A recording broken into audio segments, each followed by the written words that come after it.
Bismillahirrahmanirrahim. Alhamdulillahirabbil alamin. Wa bihi nasta'inu ala umuri dunya waddin. Wassalatu wassalamu ala asyrafil anbiya'i wal mursalin sayyidina Muhammadin wa alihi at-tahirin wa ashabihil mayaminal muntajabin wa jami'i ibadillahi salihin al-mukhlasin. Assalamualaikum warahmatullahi wabarakatuh. Asyhadu an la ilaha illallah wahdahu la syarikalah wa asyhadu anna sayyidana Muhammadan abduhu wa rasuluh. Innallaha wa malaikatahu yusholluna 'alan nabi. Ya ayyuhalladzina amanu shallu 'alaihi wa sallimu taslima. Allahumma shalli 'ala Muhammad wa ali Muhammad. Allahumma shalli 'ala Muhammad wa ali Muhammad. Allahumma salli ala Muhammadin wa ali Muhammad wa ajil farajahum warzuqna fid dunya ziyaratahum wa fil akhirati syafa'atahum. Hari ini kita sudah memasuki pertengahan bulan Rajab. Biasanya dibacakan doa-doa di bulan Rajab dan ada doa khusus.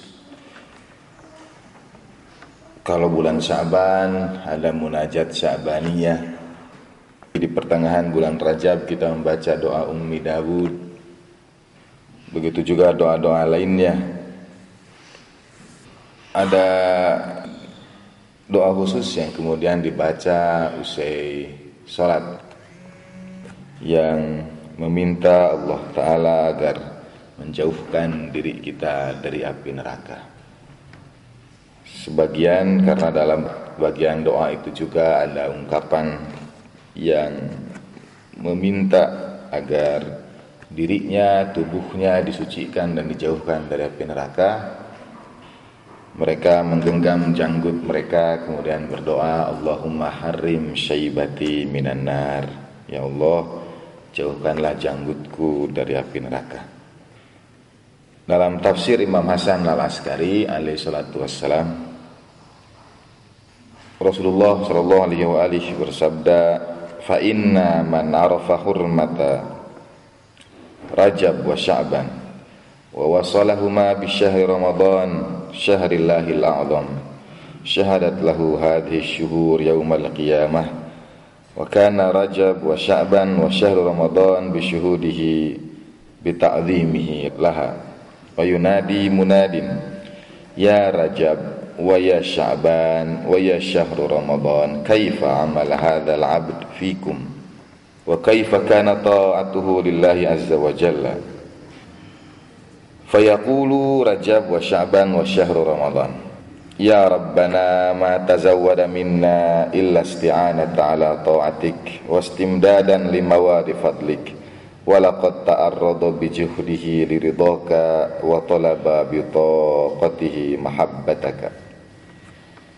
Kata Nabi sallallahu alaihi wa alihi, barang siapa yang mengetahui kemuliaan Rajab dan Sya'ban lalu menjaga kemuliaan itu sampai pada bulan suci Ramadan, semua bulan-bulan itu akan bersaksi bagi hamba itu pada hari kiamat dengan kesaksian yang mengagungkan, yang memuliakan hamba itu.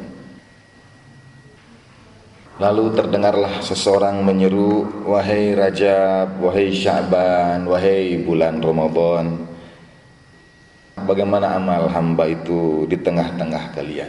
Apa yang dilakukan hamba itu di bulan Rajab, di bulan Sya'ban, dan di bulan suci Ramadan? Berkatalah Rajab, Sya'ban, dan syahru Ramadan, wahai Tuhan kami, mereka tidak berbekal kecuali dengan pertolongan agar mereka dapat taat kepadamu.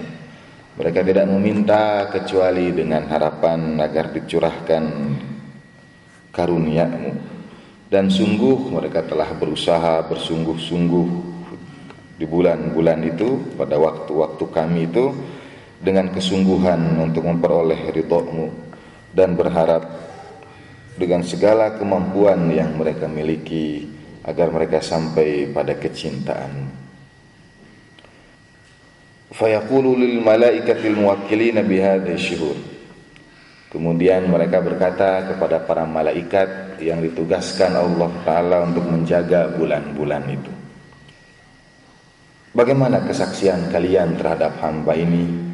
Mereka berkata, ya Rabbana sadaqa Rajab wa Sya'ban wa syahru Ramadan.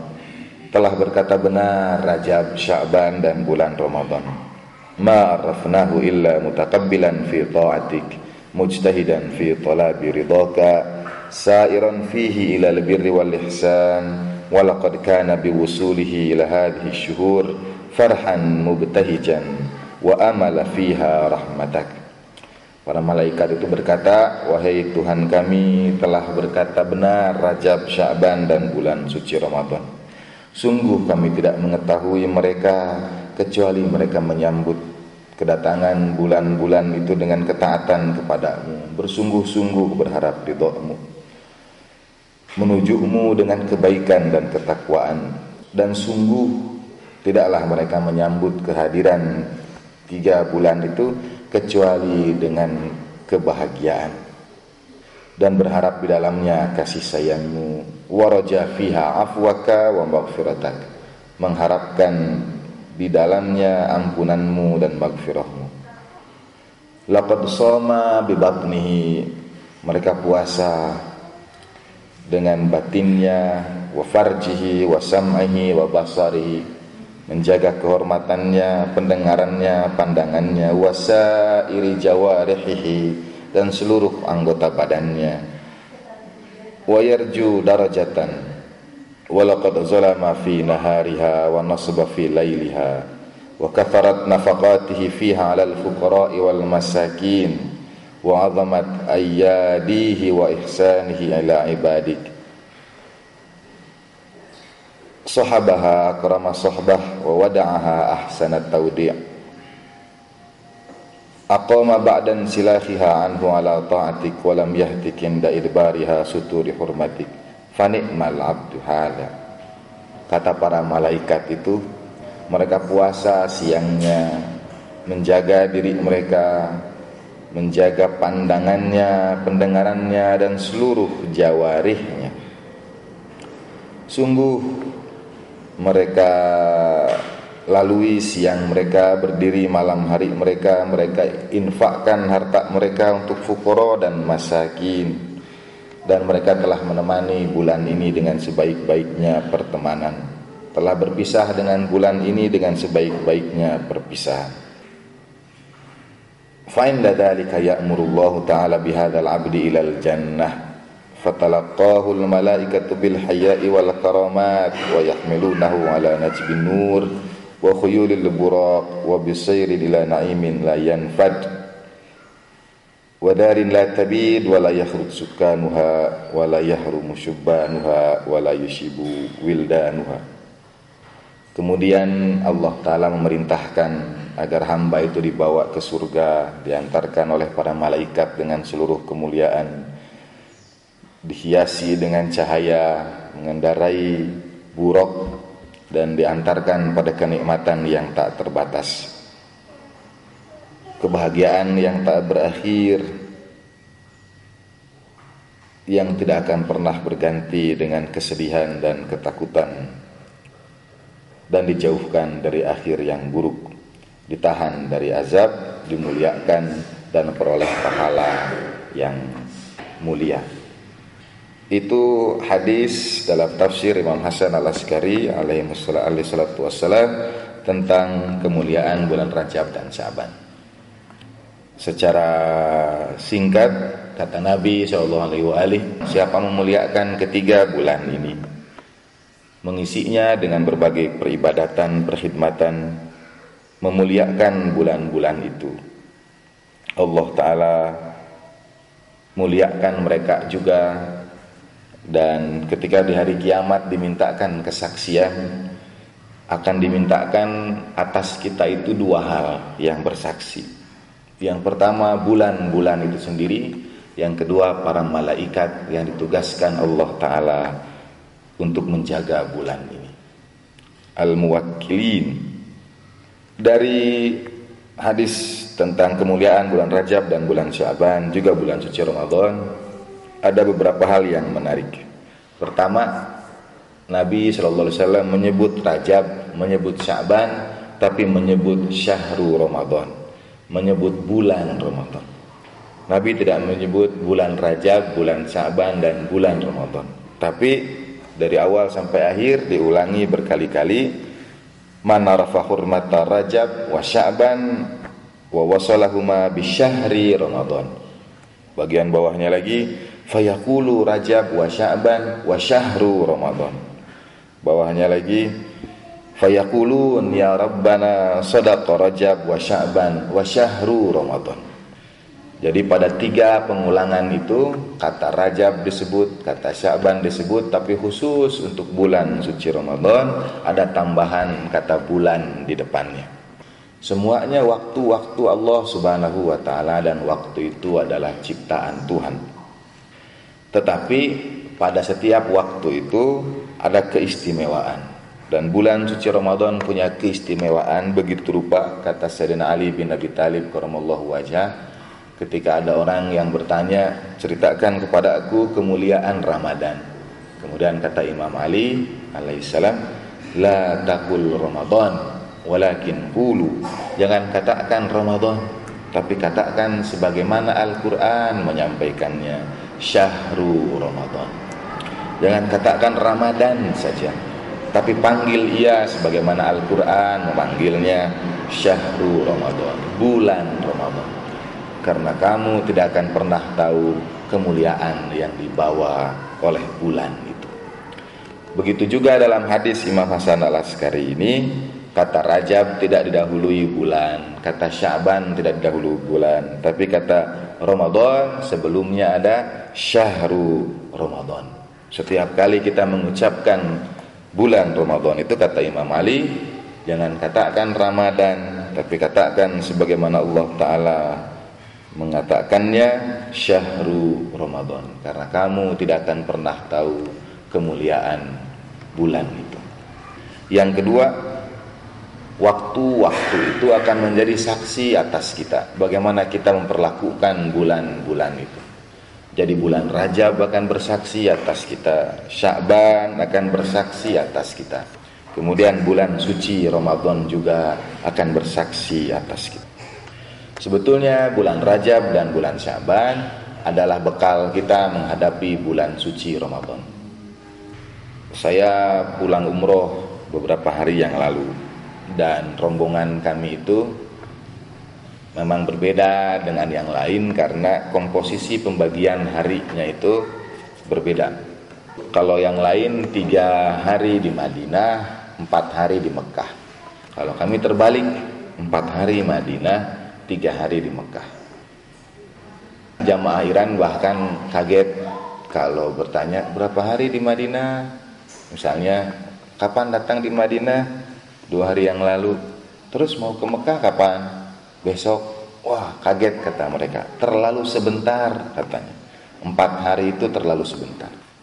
Terutama kalau mengikuti fikih yang tidak menganggap Madinah sebagai tanah kelahiran, maka di Madinah itu mereka harus 10 hari supaya sholatnya itu tamam.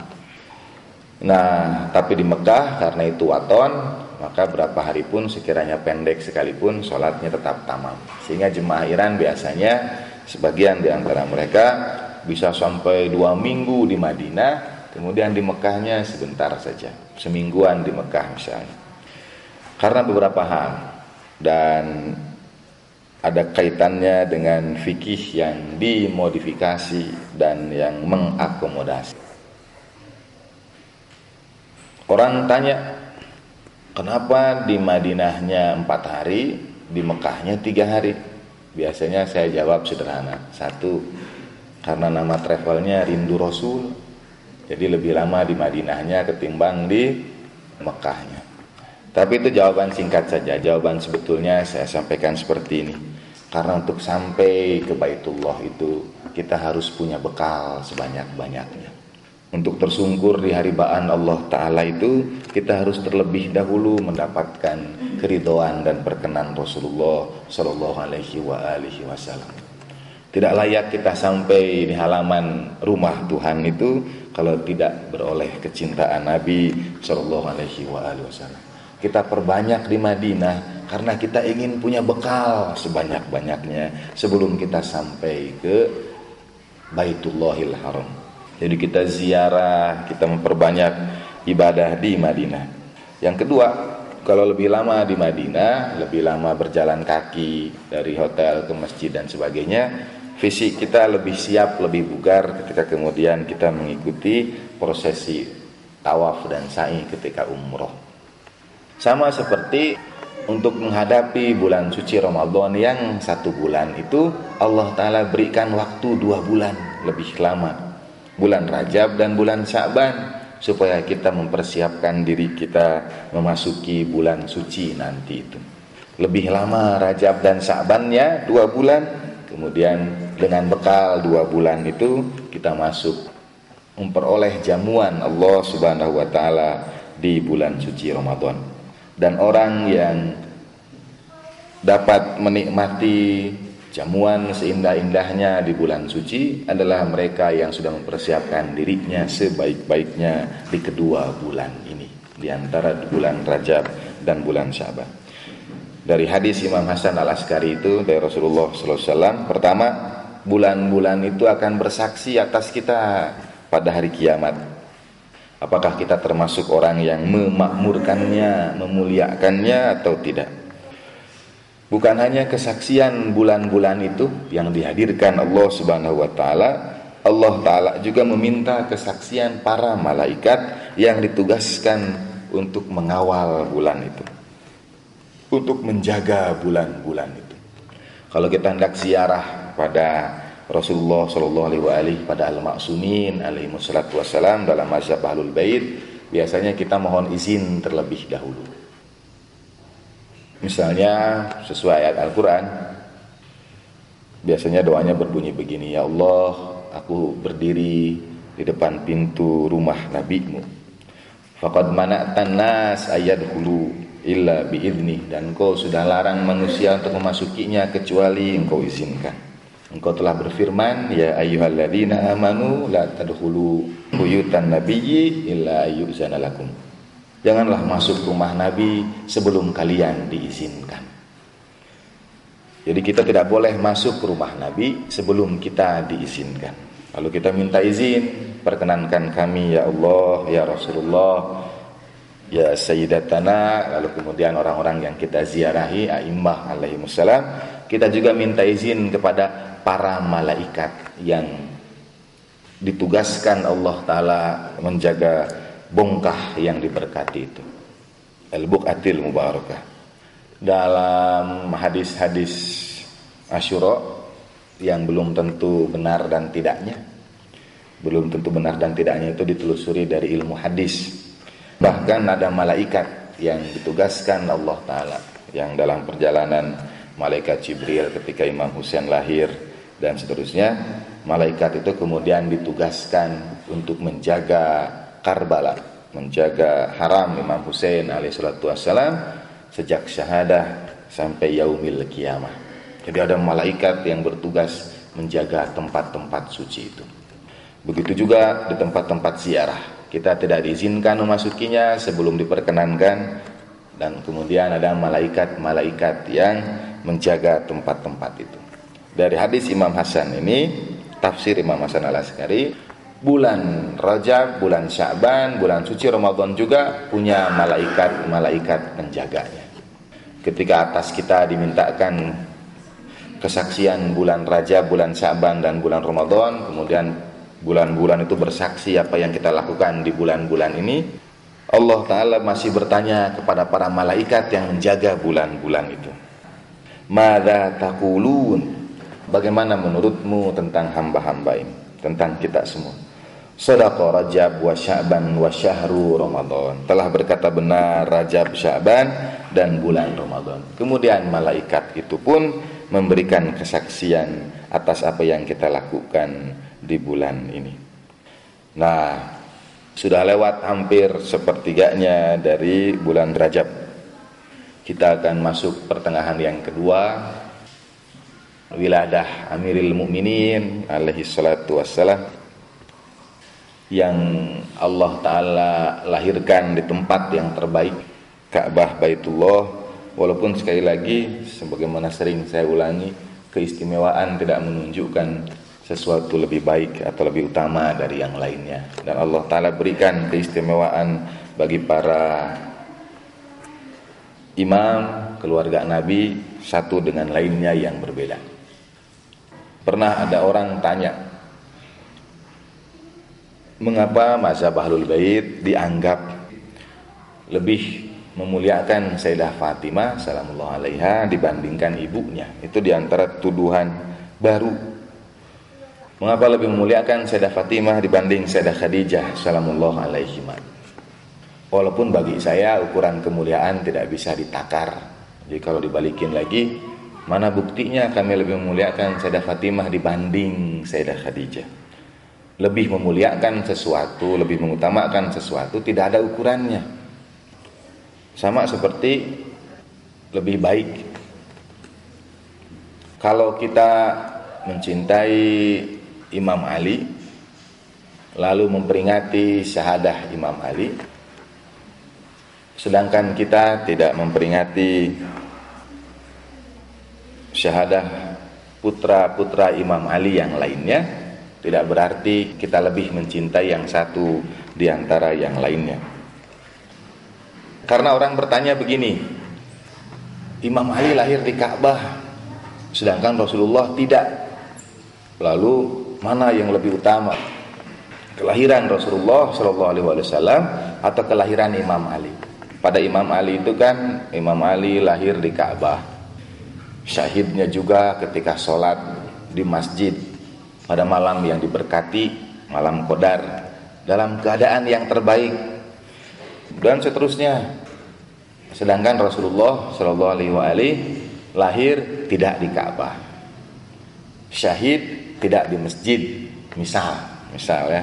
Sehingga kemudian terjadi perbandingan itu. Dianggaplah lebih memuliakan Imam Ali ketimbang Rasulullah SAW. Dianggap lebih memuliakan Sayyidah Fatimah ketimbang Sayyidatina Khadijah salamullah alaiha. Biasanya jawaban saya juga tergantung siapa yang tanya. Mau pendek, panjang, hayu. Kalau pendek, saya jawab begini. Tentang Sayyidah Fatimah dan Sayyidah Khadijah, orang-orang Ahlul Bait lebih memuliakan Sayyidah Fatimah daripada Sayyidah Khadijah. Saya jawab tidak. Karena ukuran kemuliaan itu tidak ada takarannya. Tapi saya tanya, apakah mungkin seorang anak di hadapan Allah Ta'ala lebih utama daripada orang tuanya? Orang itu menjawab, iya. Ya sudah, saya bilang, selesai, titik. Ya, apakah mungkin seorang anak di hadapan Allah Ta'ala lebih utama dari orang tuanya? Mungkin saja. Tapi tidak untuk Sayyidah Fatimah dan Sayyidah Khadijah. Saya bilang, bentuk kami mencintai Sayyidah Khadijah adalah dengan mencintai Sayyidah Fatimah. Jadi tidak bisa dipisahkan antara kecintaan Sayyidah Fatimah dan Sayyidah Khadijah sebagai dua sisi yang berseberangan. Lebih mencintai A daripada yang lainnya. Kalau sekarang supaya rada hangat begitu, misalnya ada kubu-kubu pencapresan, itu kubu-kubunya jelas dikotomis. Kalau mencintai yang A itu artinya kurang setuju sama yang B. Kalau ikut yang B artinya tidak cocok sama si A, jelas. Kita tidak ikut bahasa para politisi, oh semuanya baik, semuanya kader-kader terbaik bangsa ini. Jadi ikut sama si A baik, ikut sama si B baik juga. Tanya sama yang nanya itu, Bapak nanti waktu nyoblos 1 atau 2? Dia pasti nyoblos cuma 1. Karena ada kecenderungan dia ikut yang 1 dan artinya dia tidak ikut yang lainnya. Tapi untuk kecintaan pada Sayyidah Fatimah, Sayyidah Khadijah salamullah alaiha tidak bisa diposisikan seperti itu. Tidak berarti mencintai yang satu lalu tidak mencintai yang lainnya. Justru karena kita mencintai Sayyidah Khadijah, kita mencintai Sayyidah Fatimah salamullah alaiha. Dan karena kita mencintai Sayyidah Fatimah, kita mencintai Sayyidah Khadijah salamullah alaiha. Imam Ali lahir di Ka'bah 13 Rajab. Wiladah Amiril Mukminin alaihi salatu wassalam. Kemarin sama jamaah umroh itu saya ajak mereka untuk cari-cari di Masjidil Haram. Saya bilang Masjidil Haram itu istimewa. Pertama, ia rumah pertama bagi umat manusia. Inna awwala baitin wudi'a lin-nasi lalladzi bi Bakkata mubarakah. Ia rumah yang paling pertama dalam sejarah umat manusia.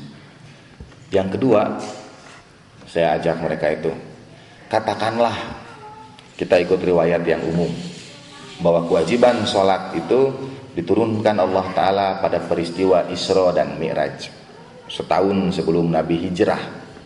Katakan kita ikut riwayat itu. Dan cerita perpindahan kiblat, karena kami ziarah di Madinah sebelumnya, cerita perpindahan kiblat itu terjadi di Madinah. Jadi ketika di Masjidil Haram sudah turun kewajiban sholat, Nabi menghadap Masjidil Aqsa. Nabi sholatnya itu, kiblatnya itu Masjidil Aqsa.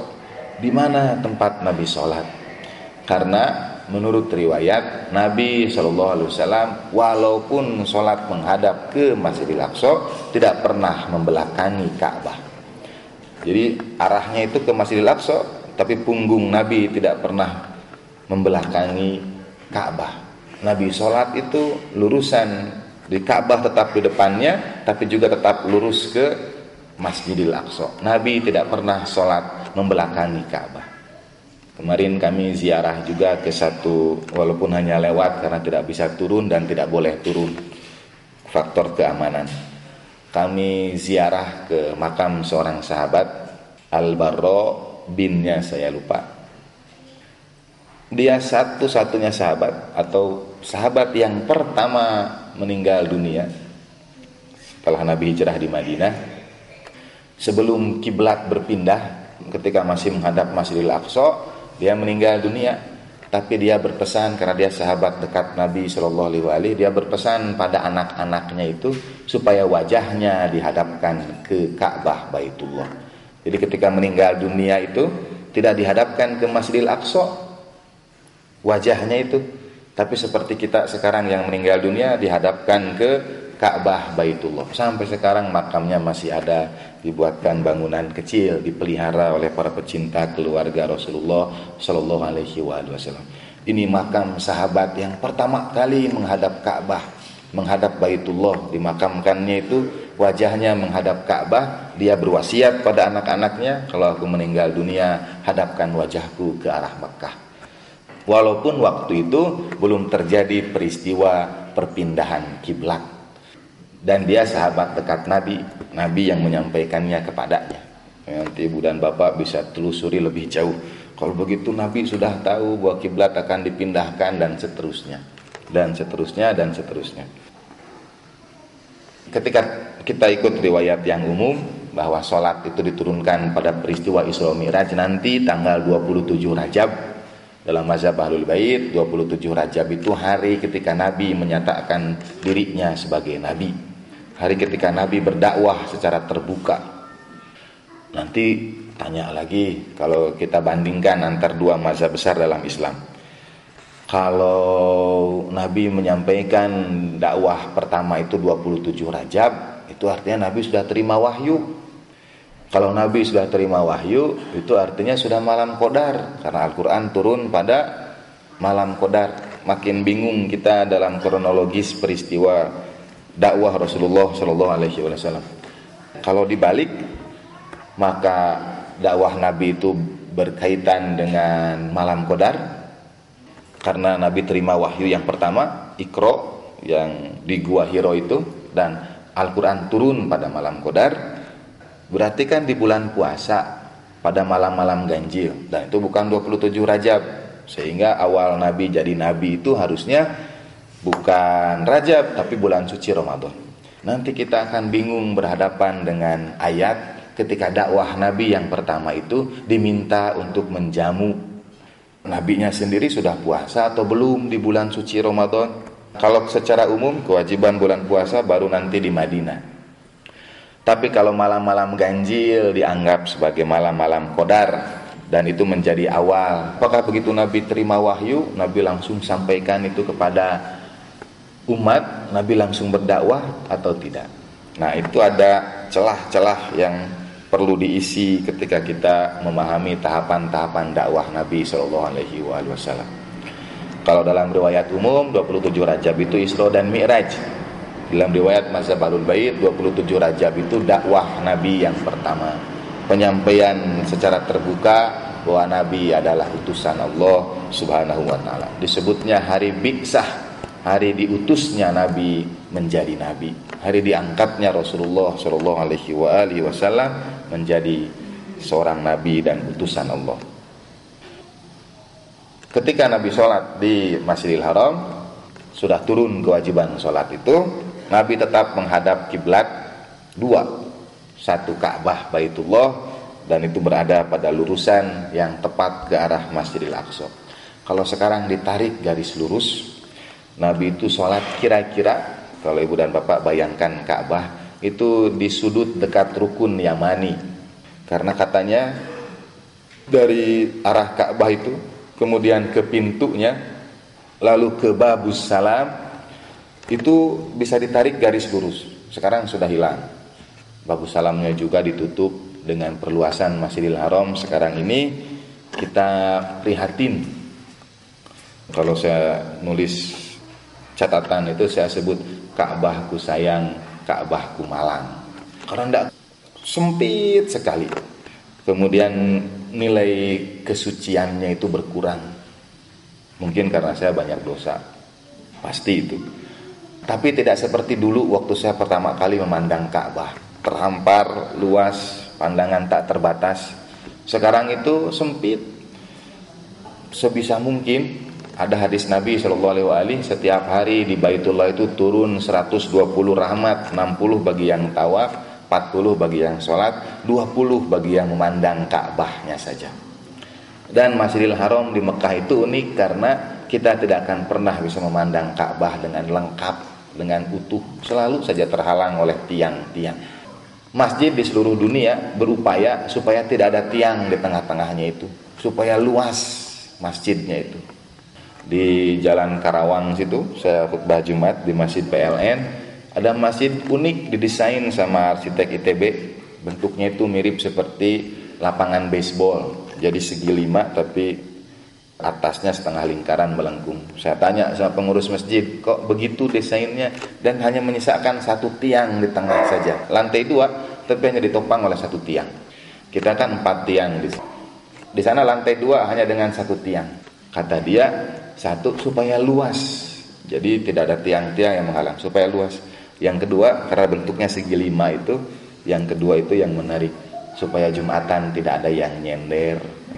Karena tiap kali masuk biasanya orang itu Jumatan cari tempat paling belakang duluan supaya bisa bersandar. Nah, ini dibuat begitu.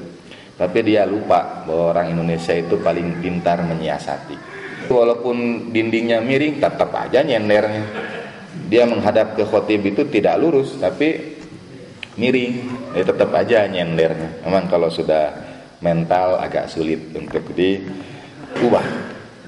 Masjidil Haram berbeda. Masjidil Haram itu begitu banyak tiangnya. Masjid Nabawi begitu banyak tiangnya. Jadi pandangan kita ke arah Ka'bah itu terhalang, sulit.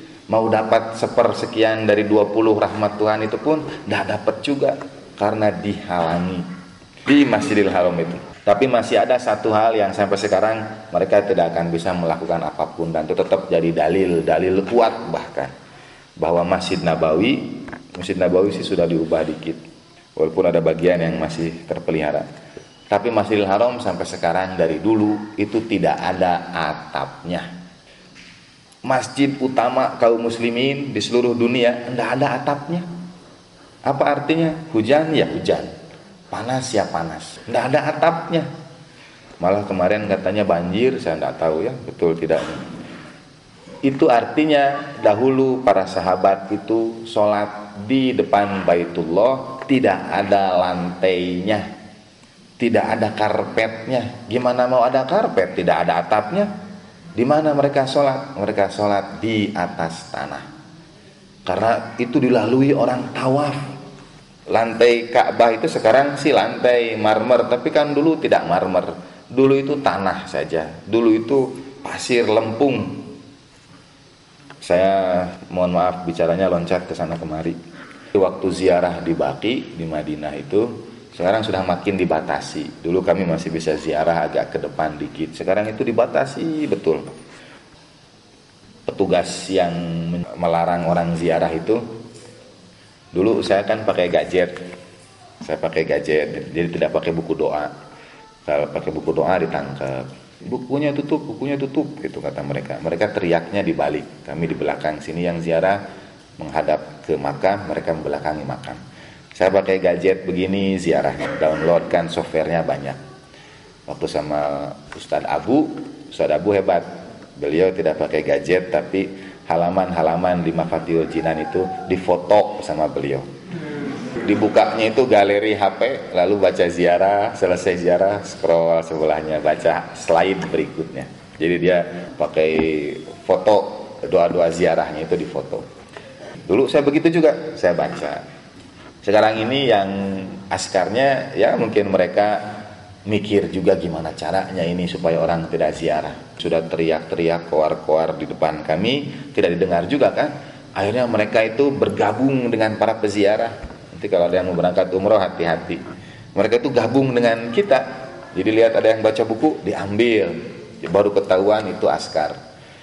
Awalnya tidak, cuma dia gabung sama kita, diambil gitu. Jadi saya juga lihat begitu, waduh nanti kalau HP diambil gimana? Saya bilang begitu ya, kontak dan lain sebagainya. Akhirnya yang saya lakukan gabung dengan para ulama-ulama Iran. Hebat, 2 kali saya ziarah di Baqi, tamat 2 kali ibu dan bapak lakukan dari sekarang. Saya tamat 2 kali baca karena ziarah itu memang dianjurkan di Baqi, yaitu ziarah Jami'ah Kabiroh. Jadi sekarang ini buku dirampas, HP dirampas, ingatan masa mau dirampas juga. Jadi para ulama Iran itu sekarang menghafal doa-doa itu, menghafal ziarah-ziarah itu. Jadi ketika sampai di Baqi saya gabung, ini ziarah Jami'ah Kabiroh, saya ikut, saya bilang, saya ikut ziarah. Dan dibaca sampai akhir, dibaca dari ingatan pelan, dia baca Assalamualaikum dan seterusnya, dia baca gitu. Nanti kalau ada askarnya lewat, agak pelan baca, askarnya lalu lagi, keras lagi gitu. Yang lainnya itu mengaminkan dalam hati. Tapi tamat, saya 2 kali ziarah Jami'ah Kabiroh subuh di Baqi itu ikut ulama. Dan dia tamat bacanya itu karena dari hafalan, nggak mungkin lagi diambil. Suruh tutup bukunya, gimana tutup buku? Dari ingatan gitu. Nah sekarang karena askar itu bergabung dengan para peziarah dan nggak bisa menghalangi cinta. Jadi karena kecintaan yang besar, doa ziarah Jami'ah Kabiroh yang panjang itu mereka hafal juga dan baca doa ziarahnya itu dari dalam hati. Karena ingatan mereka. Jadi saya sarankan bagi yang mau ziarah nanti itu hafalkan dulu, karena sekarang buku diambil, HP juga dihapus sama dia, diambil dan seterusnya. Nah, suatu saat subuh kemarin itu padat, waktu saya wada perpisahan penuh sekali, penuh. Karena areanya makin dipersempit, makin kecil, orang berdesak-desakan dan tidak boleh lewat makam, tidak boleh, terlarang lewat makam. Tapi pada akhirnya karena masa membeludak, dorong juga masuk ke makam juga, tapi bukan bagian yang keluarga Nabi. Kalau bagian keluarga Nabi memang terjaga dari dulu sampai sekarang. Ini bagian lainnya itu, waktu saya akhirnya masuk ke daerah makam itu dan saya injak pemakaman di situ, lembut betul debu-debunya itu. Jadi tanah Baqi itu lembut sekali. Sekiranya diperkenankan kita dari dulu mungkin menginjak tanah-tanah itu, tanah-tanah debunya itu lembut sekali, halus sekali. Waktu saya injak kali pertama biasanya kan di jalan setapak karena itu yang dibolehkan. Tapi karena masa padat kemudian menyeruak lalu tumpah sampai ke arah pemakaman dan saya terdorong masuk juga ke arah pemakaman itu. Debunya itu lembut luar biasa, lebih lembut dari debu-debu di pantai.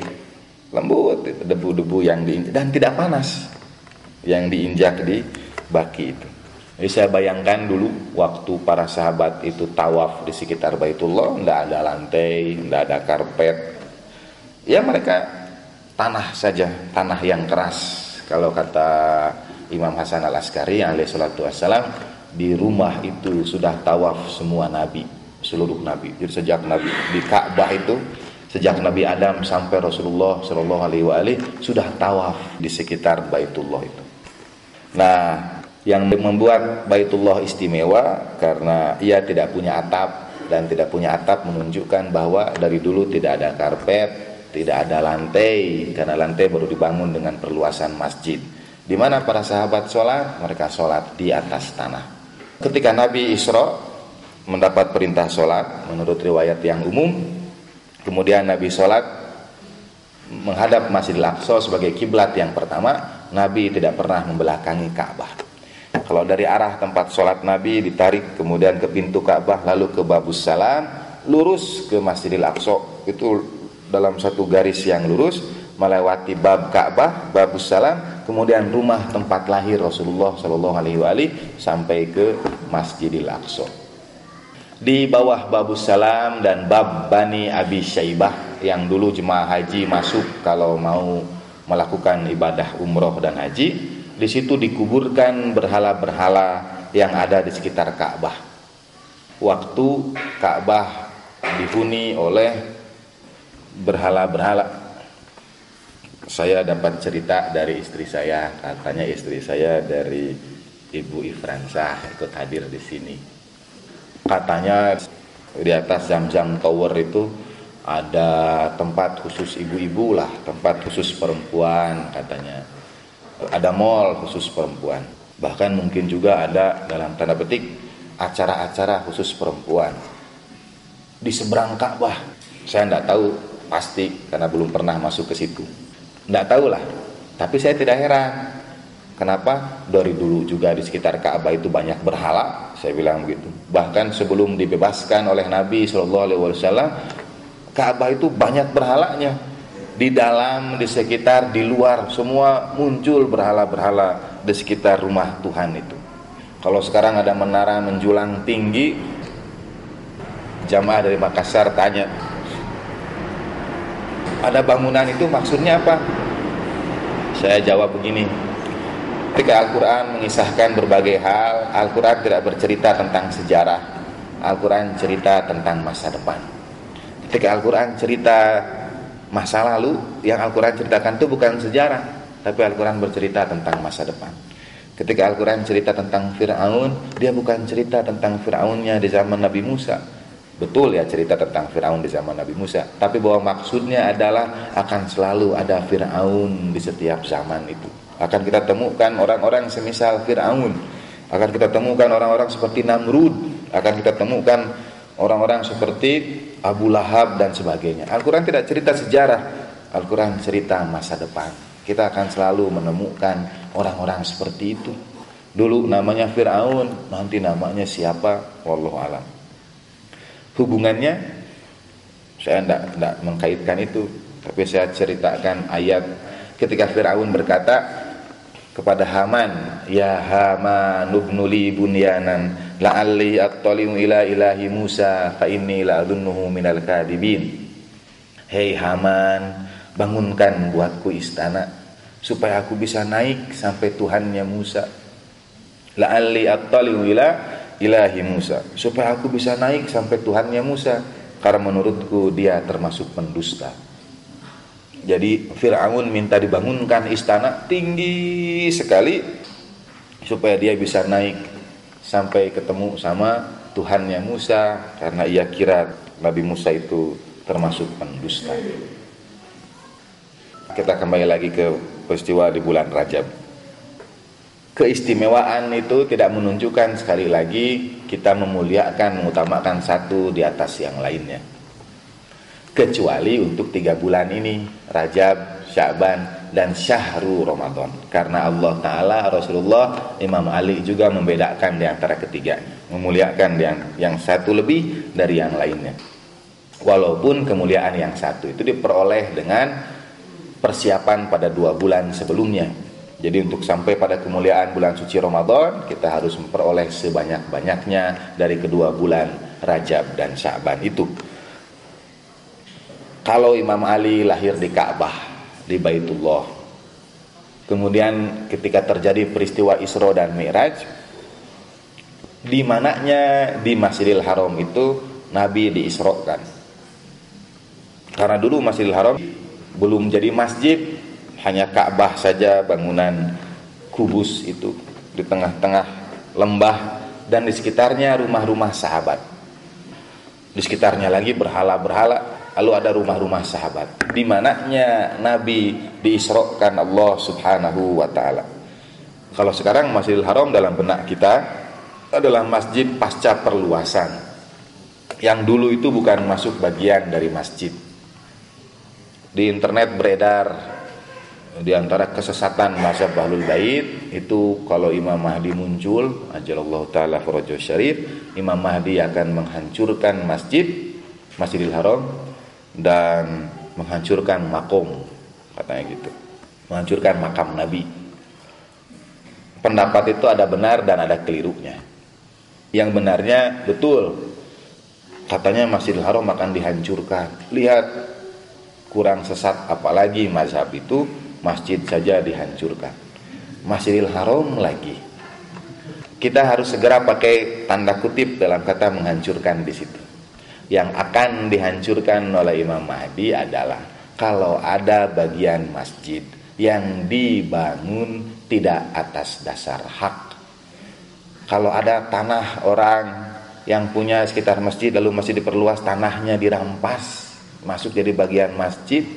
Misalnya sebelah ada rumah kakak saya, lalu masjid ini diperluas, itu jadi bagian masjid, dan tanahnya diambil dengan paksa, maka ia akan dikembalikan pada pemiliknya yang berhak. Kenapa? Karena tidak sah sholat di atas tanah yang dirampas, di atas tanah maksubah. Kalau Pusdai itu dulu rame katanya karena tanahnya hasil gusuran, kalau tidak selesai itu perkara hak dan benarnya, tidak sah sholat di situ. Kalau tidak selesai, sekali lagi, kan kita tidak pernah tahu. Kalau ada hak orang yang tidak dibayarkan karena perluasan masjid itu, tidak dibayarkan kepada orang yang punya tanahnya, tidak sah sholat di masjid itu. Jangan nanti keluar dari masjid ini tidak sah sholat di Pusdai, gitu nanti judulnya, headline-nya nanti begitu. Lagi-lagi kesesatan berikutnya, tidak sah sholat di Pusdai. Tidak sah itu sholat di tempat yang tanahnya tidak hak, tidak halal, itu catatannya. Kebetulan juga pas Jumatan dan sebagainya, waktu ada deklarasi aliansi anti Syiah di Masjid Al-Fajar Cijagra, saya kutip surat At-Taubah tentang Masjid Diror. Kata ayat Al-Quran, kalau ada masjid yang kerjaannya itu memecah belah kaum muslimin, wa tafriqon bainal ladzina amanu, memecah belah di antara orang yang beriman, la takum fihi abadan. Itu kata ayat Al-Qur'an. Janganlah sekali-kali kamu sholat di tempat itu. Artinya tidak sah sholat di tempat yang kerjaannya memecah belah kaum muslimin. La takum fihi abadan. Nanti dimunculkan lagi, tidak sah sholat di Masjid Al-Fajr. Keliru. Saya buru-buru garis bawahi. Bukan itu maksudnya. Saya hanya mengutip surat At-Taubah yang cerita tentang Masjid Diror, dan Masjid Diror itu dihancurkan Nabi karena kerjaannya memecah belah kaum muslimin. Kalau masjid itu tidak memecah belah kaum muslimin, sah sholat di situ. Tapi kalau kerjaannya memecah belah, memaki-maki sesama kaum muslimin, ini kata ayat Al-Quran At-Taubah 127, la takum fihi abadan. Kalau mau diterjemahkan harfiah, jangan kamu berdiri pun tidak boleh di tempat itu. La takum, maksudnya tidak boleh sholat, tapi kata takum artinya juga berdiri. Jadi jangan sholat di situ abadan, selama-lamanya. Kalau kata para sufi yang tidak mengartikan kekal itu berbatas, abadan itu artinya berabad-abad. Jadi tidak boleh sholat di masjid itu berabad-abad lamanya, abadan. Yang Imam Mahdi hancurkan adalah bagian masjid yang diambil tidak hak dari yang punyanya. Kalau sekarang di Saudi beredar pokoknya gimana kata raja aja semua. Hotel juga sudah berdiri bagus, hancurkan ya hancur. Ya mungkin ada kompensasi dan sebagainya, kita tidak tahu. Tapi kalau ada hak orang yang terampas, kalau kita tidak tahu, kita sholat di masjid itu sah. Tapi kalau kita tahu ada bagian yang tidak benar, dirampas lalu kita sholat di situ, hukumnya tidak sah. Yang kedua, bukan menghancurkan makam Imam Mahdi itu, bukan makam Nabi, karena kata makom dalam bahasa Arab tidak berarti makam dalam bahasa Indonesia. Jadi kata makam itu jadi kuburan menurut kita. Dalam bahasa Arab makom itu bukan kuburan. Nah, yang akan dipindahkan oleh imam itu bukan kuburan Nabi SAW, tapi katanya konon makom Ibrahim juga sudah mengalami pergeseran. Jadi tidak berada pada posisi yang dulu lagi sebelumnya. Ala Nabi wa alihi salawat. Allahumma shalli ala Muhammad wa ali Muhammad. Allahumma shalli ala Muhammad wa ali Muhammad.